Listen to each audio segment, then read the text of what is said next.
Well, hello. It's time to check on the red wigglers and European night crawlers and the blue worms. So let's see what's going on.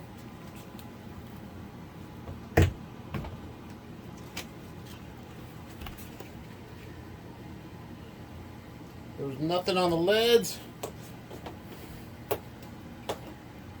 The nice, healthy, rich castings.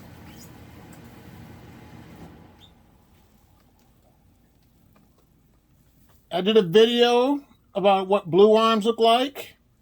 And this is what a blue worm looks like. It is that purple looking worm right there. So that is a blue worm. And red wigglers, like I said, have this yellowish tail. So that's what makes them different. So like I said, I do have a mixture of blue worms and red wigglers. But for me, it's not a problem.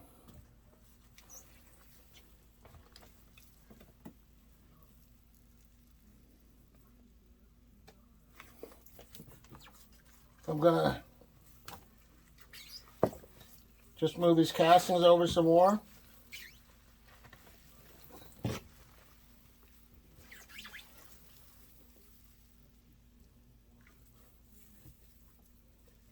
Give them some food. This bedding's not too bad, it's drier. But I'm gonna get that wet. But let me give them some food scraps. So question for you. How often do you feed your worms? I might have asked before. Might have asked you that question, but lately it's been about every week or two. So worms are happy because they're getting some food scraps.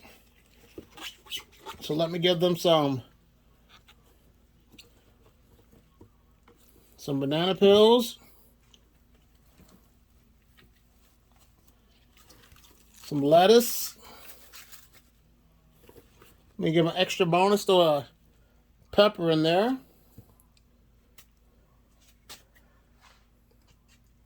Let me cover it up with some bedding, because now is the time where critters try to get into your worm bins. So you want to make sure you cover your food scraps up. And this was frozen and thawed out to help it break down a lot quicker. Let the worms eat it sooner. That allows opportunity to produce worm castings a lot sooner. So let me just put that there.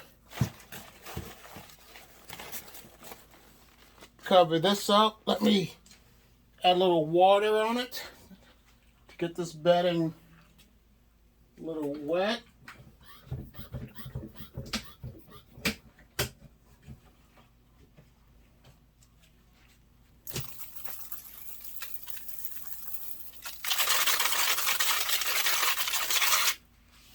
That's enough for now.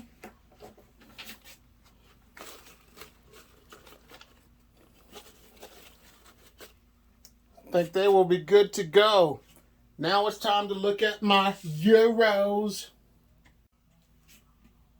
Okay, Euros.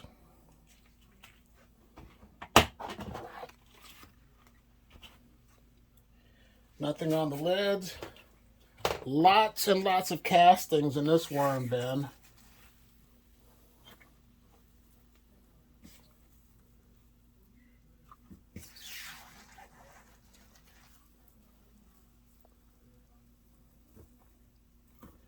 Yes, sir, looking good.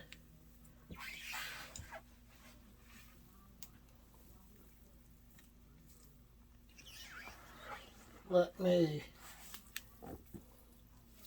do some digging and rotating the food scraps. Look at these. They're not real big right now, but if you give them some worm chow, they will fatten right on up. So there they go.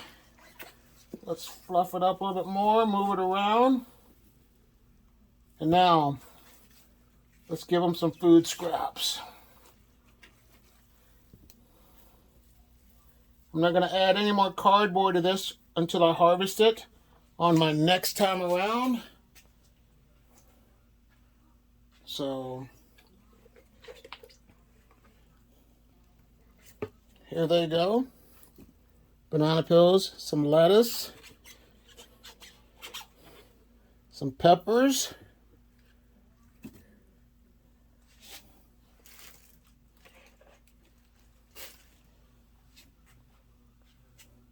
and you notice too that a lot of people say that worm farms should not be clear, and I totally agree with that because you do not want to stress your worms out.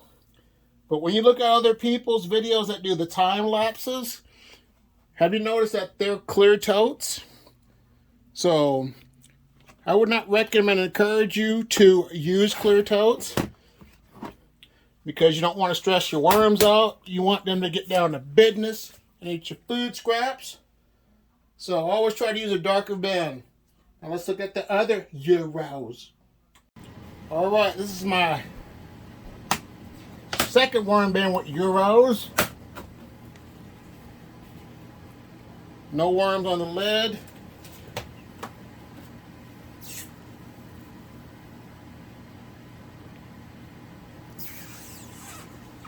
Nice castings.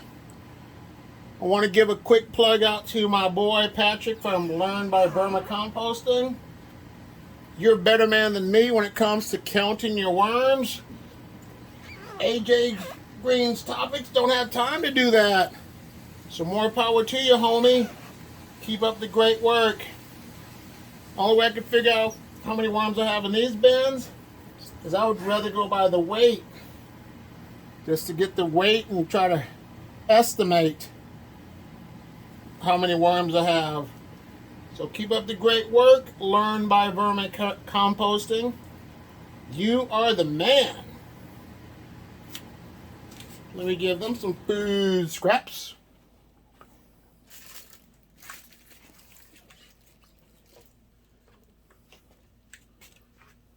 There they go, banana peels.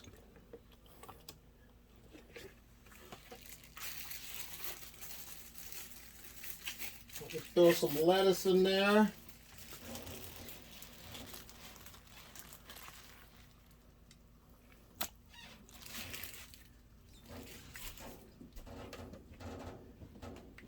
Cover it up with some bedding. And call this one good to go. Now let's look at my worm bin, the diversity and inclusion worm bin. All right, the diversity and inclusion worm bin.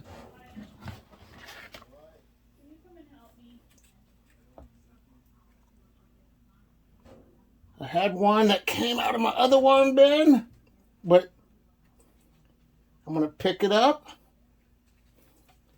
and put it into the mixed worm bin with red wigglers, blue worms, and European night crawlers.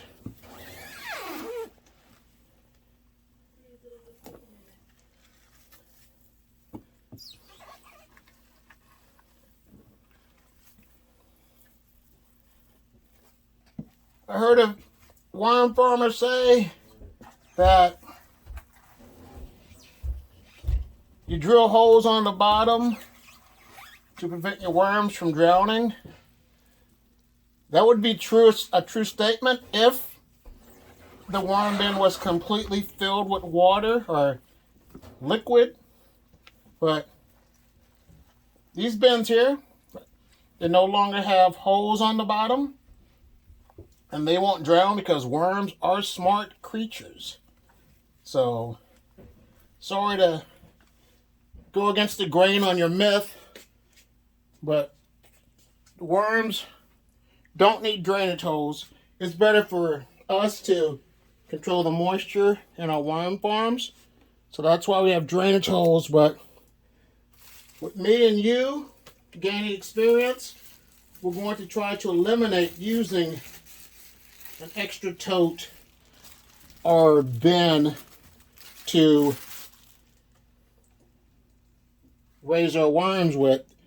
That'll help cut cost, and you can always use your second bin to have another worm bin. So if you're able to, there's my popsicle stick. She's still in there. Nothing special going on with that. I'm going to cover it up with bedding and look at one more worm bin where I'm trying to bait worms over using a migration method. Alright, here's my final worm bin where I'm trying to bait worms over using a horizontal migration method. I've placed some food scraps over here in this corner. And there's a few worms that have migrated over. But I want to allow more worms to get over there. So I will feed them one more time on this side. Then I will get these worms out of here, sift the castings, and the ones that get sifted through my final process will go into the mixed worm bin, the diversity and inclusion worm bin. So here they go. There's a banana peel, a little bit of lettuce for them,